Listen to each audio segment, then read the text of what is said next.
அண்ணா பல்கலைக்கழக மாணவி வன்கொடுமை விவகாரம் தொடர்பாக விவாதிக்க கோரி சட்டப்பேரவையில் அதிமுக கவன ஈர்ப்பு தீர்மானம் கொண்டு வந்தது. சென்னை அண்ணா பல்கலைக்கழகத்தில் மாணவி பாலியல் வன்கொடுமை செய்யப்பட்ட சம்பவம் அதிர்வலைகளை ஏற்படுத்தியது.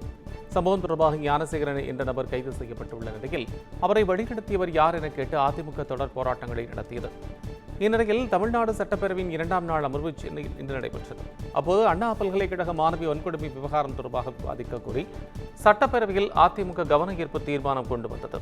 அவசர பொது முக்கியத்துவம் வாய்ந்த நிகழ்வாக கருதி இதனை விவாதிக்க வேண்டும் என்று அதிமுக பொதுச் செயலாளரும் எதிர்க்கட்சித் தலைவருமான எடப்பாடி பழனிசாமி சார்பில் வலியுறுத்தப்பட்டது குறிப்பிடத்தக்கது. அதிமுக எம்எல்ஏக்கள் 2வது நாளாக சட்டப்பேரவைக்கு யார் அந்த சார் என்ற பேட்ஜ் அணிந்து வந்தனர். சட்டப்பேரவை கூட்டத்தொடர் நேற்று துவங்கிய நிலையில் அண்ணா பல்கலைக்கழக மாணவி வன்கொடுமை சம்பவத்திற்கு கண்டனம் தெரிவித்து அதிமுக எம்எல்ஏக்கள் யார் அந்த சார் என்ற பேட்ஜ் அணிந்து சென்றதுடன் ஆளுநர் முன் அண்ணா பல்கலைக்கழக சம்பவத்திற்கு கண்டனம் தெரிவித்து முழக்கமிட்டனர். இதையடுத்தவர்கள் சபாநாயகர் உத்தரவின் பேரில் வெளியேற்றப்பட்டனர். இந்நிலையில் சட்டப்பேரவையின் 2ஆம் நாள் அமர்விலும் அதிமுக எம்எல்ஏக்கள் யார் அந்த சார் என்ற பேட்ஜ் அணிந்து கலந்து கொண்டனர். தமிழ்நாட்டில் HMPV தொற்று உறுதி செய்யப்பட்டுள்ள நிலையில் பேரவையில் சிறப்பு கவன ஈர்ப்பு தீர்மானம் கொண்டு வந்து விவாதிக்க அதிமுக கோரிக்கை விடுத்துள்ளது. சீனாவில் HMPV வைரஸ் பரவல் அதிகரித்து வரும் நிலையில் தமிழ்நாட்டில் சென்னையில் ஒருவருக்கும் சேலத்தில் ஒருவருக்கும் இந்த வகை வைரஸ் தொற்று பாதிக்கப்பட்டிருப்பதாக தமிழக சுகாதாரத்துறையின் சார்பாக அதிகாரப்பூர்வ அறிவிப்பு வெளியிட உள்ளது. இந்நிலையில் தமிழ்நாட்டில் HMPV தொற்று குறித்து சட்டப்பேரவையில் சிறப்பு கவன ஈர்ப்பு தீர்மானம் கொண்டு வந்து விவாதிக்க கோரி சபாநாயகருக்கு எதிர்க்கட்சி சார்பில் அதிமுக எம்எல்ஏ சி விஜயபாஸ்கர் கடிதம் அளித்துள்ளார்.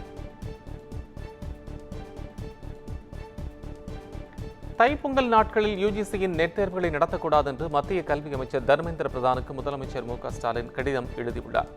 இதுகுறித்து அவர் எழுதியுள்ள கடிதத்தில் பொங்கல் பண்டிகையை அனைத்து தமிழ் சமூகத்தினருக்கும் 4 நாட்கள் உற்சாகமாக கொண்டாடுவது வழக்கம் என்று குறிப்பிட்டுள்ளார். இந்த பொங்கல் பண்டிகையை முன்னிட்டு வரும் 14 முதல் 17ஆம் தேதி வரை அரசு விடுமுறை நாட்களாக தமிழ்நாடு அரசு ஏற்கனவே அறிவித்துள்ளதாகவும் இப்பொங்கல் பண்டிகையைப் போலவே ஆந்திரா மற்றும் தெலங்கானா மாநிலங்களில் மகர சங்கராந்தி பண்டிகையை அப்பகுதி மக்கள் கொண்டாடுகின்றார்கள் என்றும் தெரிவித்துள்ளார். எனவே UGC நெட் தேர்வுகள் மற்றும் பிற தேர்வுகளை வேறொரு பொருத்தமான நாட்களில் மாற்றியமைக்க வேண்டும் என்றும் வலியுறுத்தியுள்ளார்.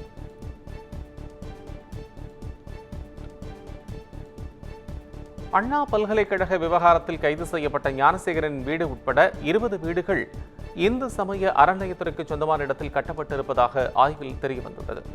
அண்ணா பல்கலைக்கழக விவகாரத்தில் கோட்டூர்புரம் அடுத்த மண்டபம் சாலை பகுதியைச் சேர்ந்த ஞானசேகரனை போலீசார் கைது செய்துள்ளனர். இந்நிலையில் ஞானசேகரன் வீடு இந்து அறநிலையத்துறைக்கு சொந்தமான கோவில் நிலத்தை ஆக்கிரமித்து கட்டப்பட்டிருப்பதாக புகார்கள் எழுந்தன. இதன் அடிப்படையில் அவரது வீடு அமைந்துள்ள மண்டபம் சாலை மற்றும் ஏரிக்கரை சாலை உள்ளிட்ட பகுதிகளில் வருவாய்த்துறை மற்றும் அறநிலையத்துறையினர் ஆய்வு மேற்கொண்டனர். இதில் அங்குள்ள 20க்கும் மேற்பட்ட வீடுகள் இந்து அறநிலையத்துறைக்கு சொந்தமான பிரசன்ன வெங்கடேச பெருமாள் கோயில் நிலத்தில் ஆக்கிரமித்து கட்டப்பட்டு இருப்பது தெரியவந்துள்ளது. அதிமுக மாவட்ட செயலாளர்கள் கூட்டம் வரும் 11ஆம் தேதி நடைபெறவுள்ளதாக அறிவிப்பு வெளியாகியுள்ளது. இதுகுறித்து அக்கட்சியின் தலைமைக் கழகம் வெளியிட்டுள்ள அறிவிப்பில் அதிமுக பொதுச் செயலாளர் எடப்பாடி பழனிசாமி தலைமையில் சென்னை ராயப்பேட்டையில் உள்ள கட்சி தலைமை அலுவலகத்தில் வரும் 11ஆம் தேதி மாவட்ட செயலாளர்களின் ஆலோசனைக் கூட்டம் நடைபெறவுள்ளதாக தெரிவிக்கப்பட்டுள்ளது. இதில் மாவட்ட செயலாளர்கள் அனைவரும் தவறாமல் கலந்து கொள்ளுமாறும் கேட்டுக் கொள்ளப்பட்டுள்ளது. மேலும் கூட்டத்தில் கட்சியின் செயல்பாடுகள் மற்றும் ஆக்கப்பணிகள் குறித்து விவாதிக்கப்பட உள்ளதாகவும் கூறப்பட்டுள்ளது.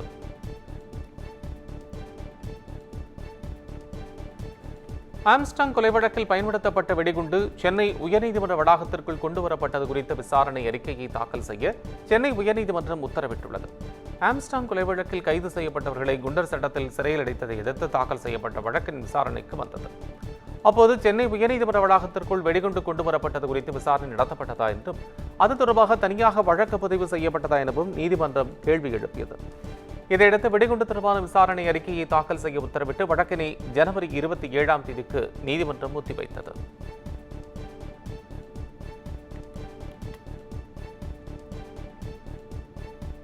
முன்னாள் அமைச்சர் KD ராஜேந்திர பாலாஜி மீதான வழக்கை CBI வசம் ஒப்படைக்க பிறப்பித்த உத்தரவை மாற்ற சென்னை உயர்நீதிமன்றம் மறுப்பு தெரிவித்துள்ளது.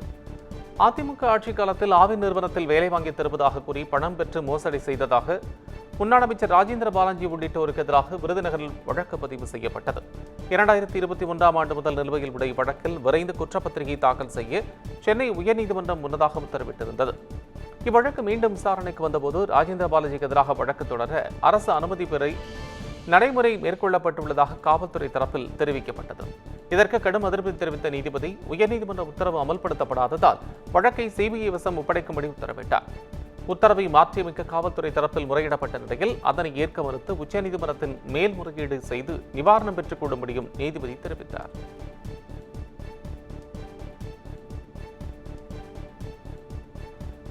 பணியில் காட்டிய அலட்சியத்தால் உயிரிழப்பு நிகழ்ந்த சம்பவத்தில் தனியார் ஒப்பந்ததாரர் 13 லட்சம் ரூபாய் இழப்பீடு வழங்க மதுரை உயர்நீதிமன்ற அமர்வு உத்தரவிட்டுள்ளது. தனியார் பள்ளி காவலாளி ஒருவர் 2009ஆம் ஆண்டு உச்சையா கோயில் அருகே தண்ணீர் குழாய் கொண்டு செல்வதற்காக தனியார் ஒப்பந்ததாரால் தோண்டப்பட்ட குழியில் விழுந்து உயிரிழந்தார். கணவரின் இறப்புக்கு இழப்பீடு கோரி மனைவி தாக்கல் செய்த மனு நீதிபதி இளந்திரையன் முன்பு விசாரணைக்கு வந்தது. இருதரப்பு வாதங்களையும் கேட்ட நீதிபதி தோண்டப்பட்ட குழிக்கு முன்பாக எவ்விதமான பாதுகாப்பு விஷயங்களும் செய்யப்படவில்லை. ஆகவே மனுதாரரது குடும்பத்திற்கு 13,42,000 ரூபாயை தனியார் ஒப்பந்ததாரர்கள் 6% வட்டியுடன் 4 வாரங்களுக்குள் வழங்க உத்தரவிட்டார். போதைப்பொருள் வழக்கில் சிறையில் இருக்கும் நடிகர் மன்சூர் அலிகானின் மகன் அலிகான் துக்ளக்கிற்கு சென்னை உயர்நீதிமன்றம் நிபந்தனை ஜாமீன் வழங்கியுள்ளது. சென்னை முகப்பேர் பகுதியில் தனியார் கல்லூரி மாணவர்களுக்கு மெத்தமெட்டமைன் போன்ற போதைப் பொருட்கள் விற்பனை செய்ததாக கல்லூரி மாணவர்கள் 5 பேர் கைது செய்யப்பட்டனர். விசாரணையில் போதைப்பொருள் கடத்தல் தொடர்புடையதாக நடிகர் மன்சூர் அலிகானின் மகன் அலிகான் துக்ளக்கை போலீசார் கைது செய்தனர். அவரது சார்பில் ஜாமீன் கோரிய வழக்கு விசாரணைக்கு வந்த நிலையில் ஜே.ஜே. நகர் காவல் நிலையத்தில் தினமும் கையெழுத்திட வேண்டும் என்ற நிபந்தனையுடன் அவருக்கு ஜாமீன் வழங்கப்பட்டது.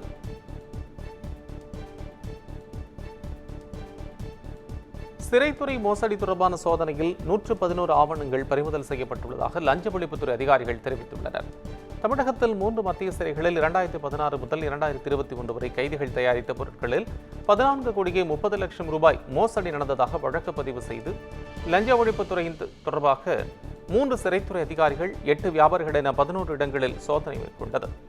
இச்சோதனையில் சொத்து ஆவணங்கள், ஒப்பந்த ஆவணங்கள், பொருட்கள் பரிவர்த்தனை தொடர்பான ஆவணங்கள் என 111 ஆவணங்கள் பறிமுதல் செய்யப்பட்டுள்ளதாக தகவல் வெளியாகியுள்ளது. கனிமொழியை அரசியல் ஆசானாகவும் எடப்பாடி பழனிசாமியை மாணவனாகவும் சித்தரித்து போஸ்டர்கள் வெளியிடப்பட்ட விவகாரம் தொடர்பாக சென்னை காவல் ஆணையர் அலுவலகத்தில் புகார் அளிக்கப்பட்டுள்ளது. கனிமொழி பிறந்த நாளை முன்னிட்டு அவரது ஆதரவாளர்கள் கனிமொழியை அரசியல் மாஸ்டராகவும் EPS, அண்ணாமலை, சீமான், விஜய் ஆகியோரை மாணவர்களாகவும் உருவகப்படுத்தி போஸ்டர்களை ஒட்டியிருந்தனர். இந்த நிலையில் வழக்கறிஞர் விஜயகுமார் என்பவர் உரிய அனுமதியின்றி ஒட்டப்பட்டுள்ள போஸ்டர்களை உடனடியாக அகற்றி நடவடிக்கை எடுக்கவும் தொடர்புடைய நபர்களை விசாரிக்கவும் புகார் மனு கொடுத்துள்ளார்.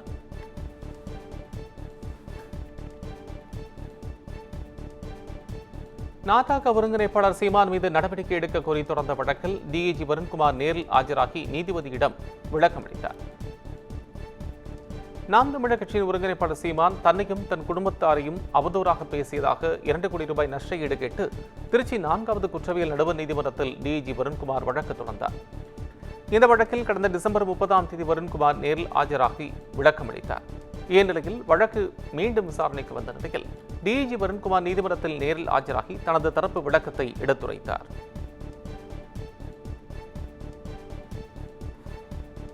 சென்னையில் மனவளர்ச்சி குன்றிய கல்லூரி மாணவி பாலியல் வன்கொடுமை செய்யப்பட்ட வழக்கில் பாதிக்கப்பட்டவரின் தோழி கைது செய்யப்பட்டுள்ளார்.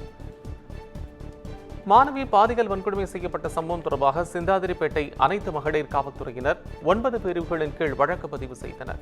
இவ்வழக்கில் ராமநாதபுரத்தைச் சேர்ந்த அஜித்குமார், கல்லூரி மாணவர்கள் சுரேஷ், கார்த்திக், 12ஆம் வகுப்பு மாணவர் மணி உள்ளிட்ட 7 பேர் கைது செய்யப்பட்டனர். இந்நிலையில் வழக்கு தொடர்பாக மாணவியின் பெண் தோழியையும் போலீசார் கைது செய்துள்ளனர். கைது நடவடிக்கைக்கான காரணம் வெளியாகாத நிலையில் மாணவியின் தோழியும் கைது செய்யப்பட்டது பல்வேறு கேள்விகளை எழுப்பியுள்ளது.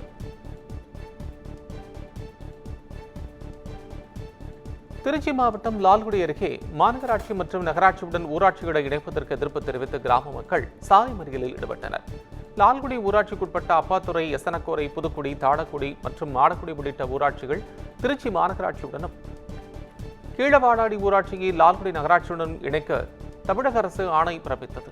இதற்கு அப்பாத்துறை ஊராட்சியைச் சேர்ந்த பொதுமக்கள் பசுமாடுகளுடன் திடீரென சாலை மறியலில் ஈடுபட்டனர். இதேபோன்று கீழவாடாடி பகுதி மக்களும் சாலை மறியலில் ஈடுபட்டனர். இந்த 2 சாலை மறியல்களால் லால்குடி திருச்சி நெடுஞ்சாலையில் போக்குவரத்து பாதிக்கப்பட்டது.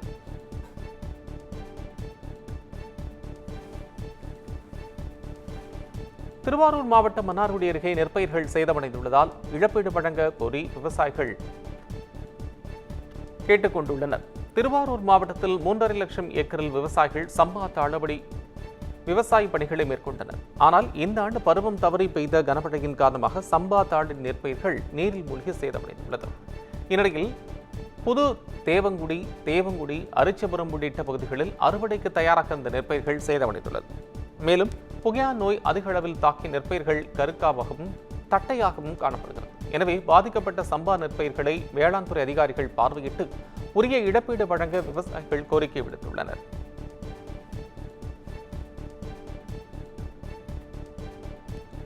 திருப்பத்தூர் மாவட்டம் வாணியம்பாடி அருகே கார் ஓட்டுநரை கடத்திச் சென்று கத்தி முனையில் மிரட்டியதாக திமுக பெண் நிர்வாகி மீது போலீசில் புகார் அளிக்கப்பட்டுள்ளது.